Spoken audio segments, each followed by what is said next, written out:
E aí, gente, hoje eu quero conversar com vocês sobre aquela dúvida que a gente sempre acaba tendo, que é a seguinte: será que crente pode fazer isso? Será que crente pode fazer aquilo?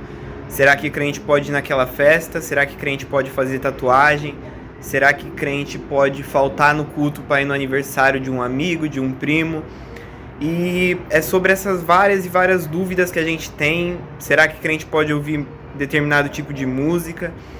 E hoje eu queria conversar com vocês sobre isso, porque às vezes a gente acaba colocando o centro do evangelho, o centro da vida com Deus, a gente acaba colocando o centro disso no pecado, e numa vida de pode ou não pode, numa vida de regras e numa vida de seguir uma lei. Só que o centro da vida com Deus não é sobre isso, não é sobre pode ou não pode, é sobre Jesus. Jesus está no centro. E é sobre olhar para Jesus e ser igual a Ele.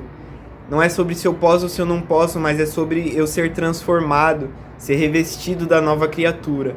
E ao invés de colocar no centro do Evangelho se eu posso ou se eu não posso, é muito mais forte a gente colocar no centro do Evangelho o fato de seguir a Cristo, negar a si mesmo e pegar a sua cruz, morrer para você mesmo, sabe? Então, lá no final de Colossenses 2 e no começo de Colossenses 3, a Bíblia tira a centralidade da vida com Deus, dessa vida de regras, e coloca o centro em Jesus, porque ela diz assim, presta atenção nisso: se vocês morreram com Cristo, por que vocês ainda ficam ouvindo coisas do tipo, não toca nisso, não manusieis isto, não come aquilo, não vai naquele lugar, seguindo as doutrinas de homens? Se vocês morreram com Cristo, pensai nas coisas lá do alto, onde Cristo está, sabe? Não é sobre se eu posso ou se eu não posso, mas é sobre eu vou fazer aquilo com a nova natureza de Cristo ou não. A vida é sobre olhar para Jesus e negar a si mesmo. E é negar a si mesmo de verdade, de uma forma tão radical que se o seu olho te faz pecar, você arranca. E quando Jesus disse isso, ele não quis dizer literal, mas é no sentido de: se o Instagram te faz pecar, você arranca ele. O Instagram não é pecado, mas se te faz pecar, arranca. Se algo te afasta de Deus, arranca. E se em algum lugar te faz pecar, arranca. E a vida é sobre negar a si mesmo. É sobre olhar para Cristo e ver uma beleza tão grande nele que, sabe, isso é o que faz sentido. As outras coisas não fazem sentido como Jesus faz. Só que quando Jesus está comigo, as coisas vão fazer sentido. E se em algum lugar ou usar alguma coisa vai me afastar da presença de Jesus, para que eu vou querer estar fazendo aquilo? Olha para Cristo, pensa nas coisas lá do alto e seja transformado. Seja como Ele é e tenha esse desejo ardente dentro de você. Nós não estamos simplesmente no tempo de seguir a lei de Deus. Nós estamos no tempo em que a lei de Deus tem que estar dentro de nós, dentro do nosso coração. Porque Deus diz: esse é o novo concerto que eu vou fazer com a casa de Israel. A minha lei eu colocarei no coração deles, eu as escreverei em seu entendimento. E não será necessário que um irmão diga para o outro irmão: conheça o Senhor, porque todos me conhecerão.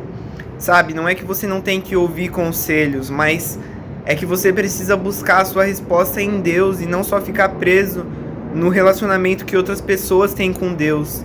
Às vezes alguém entende que algo não convém, e não é que aquilo seja pecado, mas é que aquilo para aquela pessoa em específico não convém. A palavra diz que tudo é lícito, mas nem tudo convém. Eu posso fazer as coisas, mas eu tenho que me perguntar: será que convém? Será que é desse jeito que o Senhor quer me levar na minha vida em específico? Então, só para finalizar, eu queria dizer que você não é salvo pelo que você faz ou pelo que você deixa de fazer. Você é salvo pelo que Jesus fez na cruz por você. E a Bíblia diz que você é salvo pela graça e não pelas obras. Se você fosse salvo pelas suas obras, você ia estar se gloriando.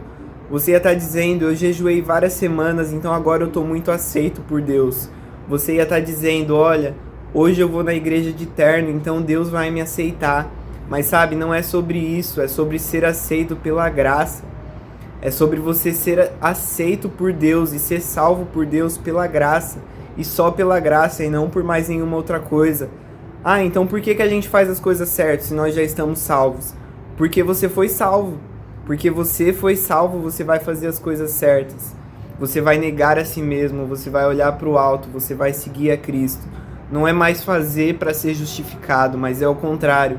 Porque você foi justificado, você vai fazer a obra, você vai dar fruto, você vai viver para Ele, você vai negar a si mesmo. Às vezes pode ser que essa mentalidade de pode não pode leva a gente para um lado meio de eu tenho que fazer senão eu vou para o inferno.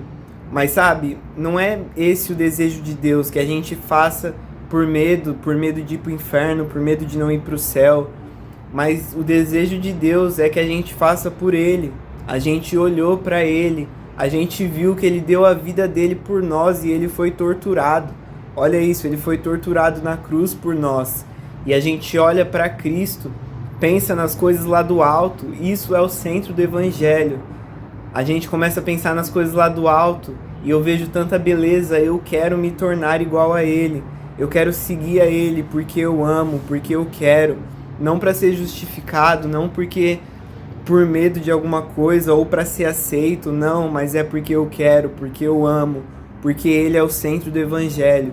E se algo me faz pecar, eu arranco aquilo da minha vida. E sem medo de parecer radical demais para as pessoas, mas viver para a glória de Jesus. Eu espero que você tenha entendido, sabe? Eu não estou falando que crente pode fazer de tudo, mas o que eu estou dizendo é, crente pode fazer de tudo e nem tudo convém. E a gente precisa se relacionar com a palavra, com a Bíblia, se relacionar com o Espírito Santo e entender aquilo que convém para mim e aquilo que não convém, não baseado na minha opinião, mas baseado no que está escrito, porque não é só seguir a lei, é estar escrita dentro de mim, é estar escrita com letras de fogo, porque o próprio Deus a escreve. Então eu espero que você tenha entendido essa mensagem e que você possa gastar a sua vida não para a religião, não para um monte de regras, mas para Cristo.